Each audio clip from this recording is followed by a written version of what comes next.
सुप्रभात बच्चों। मेरा नाम पायल अग्रवाल है। मैं हूं आपकी हिंदी की अध्यापिका। आज हम पढ़ेंगे बच्चों पाठ 5 क्रिया। क्रिया क्या होती है? देखिए, क्रिया क्या होती है? जो काम करने का बोध कराती है, जिससे पता चलता है कि काम क्या हो रहा है। जैसे मैं चल रही हूँ, चलना क्या है? क्रिया है। मैं बोल रही हूँ, बोलना क्या है? क्रिया है। मैं लिख रही हूँ, लिखना क्या है? क्रिया है। इससे आपको पता चल रहा है कि काम क्या हो रहा है, उसे ही हम क्रिया कहते हैं।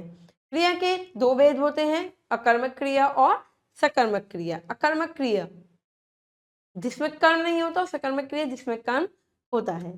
बच्चों इसे अच्छे से समझते हैं, पाठ के माध्यम से चलते हैं पाठ की ओर। पाठ 5 क्रिया। देखिए बच्चों, अब आप ये चित्र देख रहे हैं कि माँ क्या कर रही है? खाना बना रही है, ठीक है, पका रही है। तो पकाना या बनाना क्या हुई? क्रिया हो गई। अब चिड़िया क्या कर रही है? ये चिड़िया उड़ रही है, तो उड़ना क्या हुआ? क्रिया हो गई। ठीक है, देखिए इन वाक्यों को ध्यान से पढ़िए। माता जी खाना बना रही है, बनाना क्या हुई? क्रिया हो गई। राकेश पुस्तक लेने के लिए बाजार गया है, तो गया यानी कि जाना क्या हुआ? क्रिया हो गई। पक्षी उड़ रहे हैं, उड़ना क्या हुई बच्चों? क्रिया हो गई।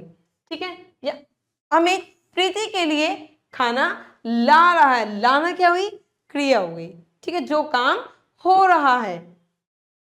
इन वाक्यों में बना रही है, गया है, उड़ रहे हैं, ला रहा है आदि से किसी न किसी कार्य के होने या कार्य के करने का बोध हो रहा है। ठीक है, पता चल रहा है आपको कार्य क्या हो रहा है।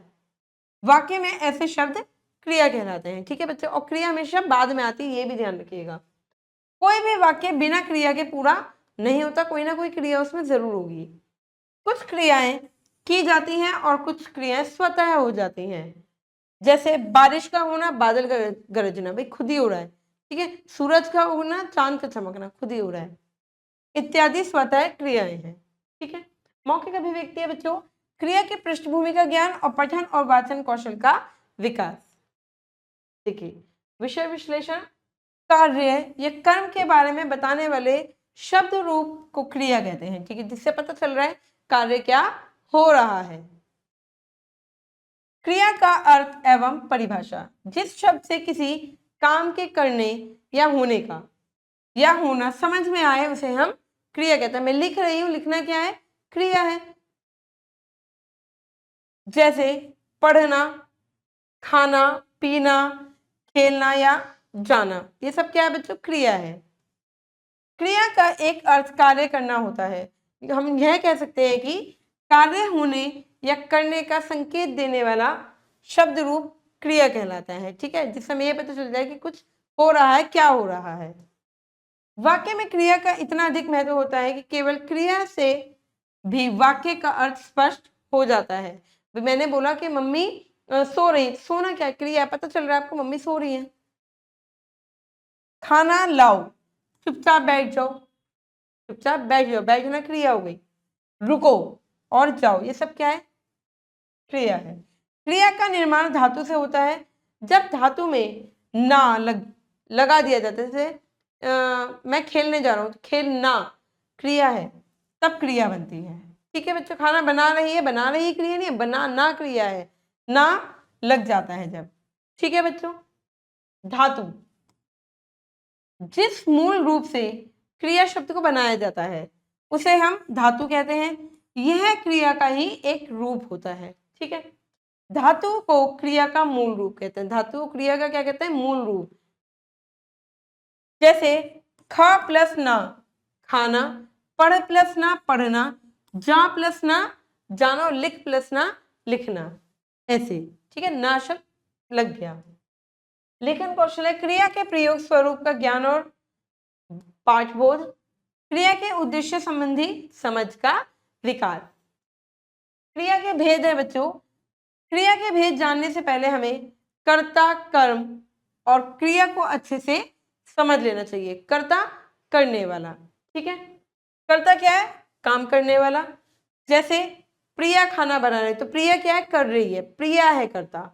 ठीक है, कामिनी झाड़ू लगा रही, कौन लगा रही है? कर्ता कौन है? कौन लगा रही है झाड़ू? कामिनी लगा रही है। ठीक है, उपयुक्त वाक्यों में प्रिया और कामिनी के द्वारा कार्य किया जा रहा है। ठीक है, एक के द्वारा खाना बनाने का कार्य किया जा रहा है, दूसरे के द्वारा झाड़ू लगाने का कार्य किया जा रहा है। ठीक है, यहाँ प्रिया और कामनी कर्ता शब्द है। ठीक है, जो काम कर रहा है, ठीक है, टीचर पढ़ा रही है, टीचर क्या करता है, कर्म क्या है, कर्ता जो काम करता है, जो काम कर रहा है उसे वो कर्म, जैसे प्रिया खाना बना रही है। ठीक है, प्रिया खाना बना रही है। इस वाक्य में कर्ता प्रिया के द्वारा खाना बनाने का कार्य किया जा रहा है, अतः खाना क्या है, कर्म है। खाना क्या है, कर्म है। आपको पता चल रहा है क्या कर रही है, क्या कर रही है, खाना बना रही है। निशांत फल खाता है, निशांत क्या है, कर्ता, फल क्या है, कर्म।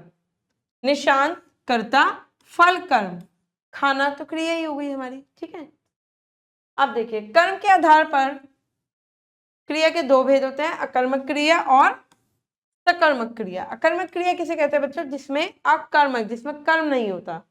अकर्मक क्रिया का अर्थ होता है कर्म के बिना, जिस कार्य, जिस क्रिया में कर्म नहीं होता। ठीक है, उसे हम क्या कहते हैं बच्चों, उसे हम अकर्मक क्रिया कहते हैं। जैसे घोड़ा तेज दौड़ता है, ठीक है, विनीता हंस रही है, कोई कर्म नहीं है इसमें।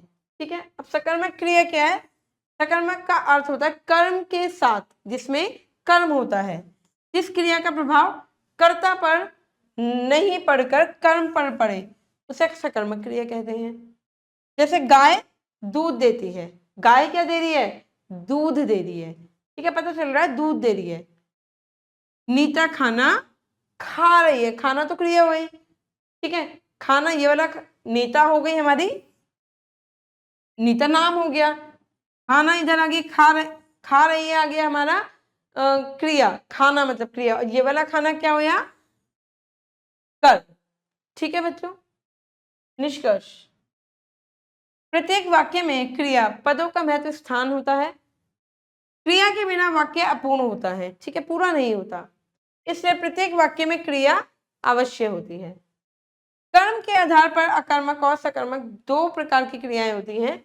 व्याकरण में कोई भी वाक्य क्रिया के बिना पूरा नहीं होता है। क्रिया होती है और क्रिया हमेशा क्या होती है, बाद में होती है।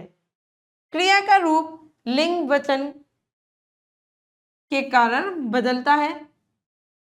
क्रिया किसी कार्य के करने या होने का बोध कराती है। आपको पता चल रहा है कि कार्य क्या हो रहा है। क्रिया हमें समय सीमा के बारे में संकेत देती है। क्रिया के रूप की वजह से हमें यह पता चलता है कि कार्य वर्तमान में हुआ है या भूतकाल में, भविष्य काल में हुआ। क्रिया से हमें पता चलता है, ठीक है, कार्य हो चुका है, हो रहा है या होगा।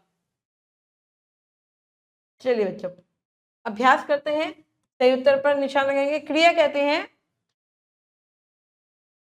जब काम को करना या पाया जाए, जब काम का होना पाया जाए, जब काम को करना या होना पाया जाए, जब कर्ता कुछ कहना चाहे। जब काम को करना, करने का और होने का बोध कराती है उसे हम क्रिया कहते हैं।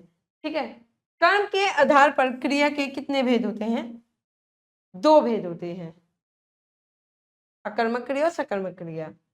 जिस क्रिया में कर्म होता है उसे क्या कहते हैं, जिस क्रिया में कर्म होता है उसे हम सकर्मक क्रिया कहते हैं। ठीक है बच्चों, देखिए ये प्रश्न उत्तर है, ये आपको खुद से करने हैं।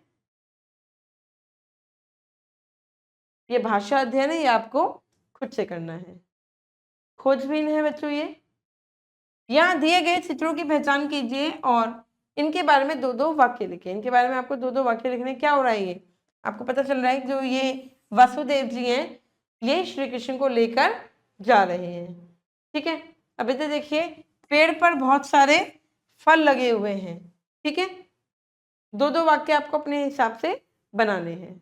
आशा करती हूँ बच्चों कि क्रिया आपको समझ में आ गई होगी। क्रिया क्या है, जो हमें पाठ के, जो हमें बताती है कि काम क्या हो रहा है। ठीक है, उसे हम क्रिया कहते हैं। क्रिया हमेशा वाक्य के बाद में आती है। और क्रिया के दो भेद होते हैं, कौन कौन से, सकर्मक क्रिया और अकर्मक क्रिया। जिसमें कर्म होता है सकर्मक और जिसमें कर्म नहीं होता है वो अकर्मक। अब मैं मिलूंगी बच्चों आपसे अगली कक्षा में। जब तक के लिए आप खुश रहिए, अपना ध्यान रखिए। धन्यवाद।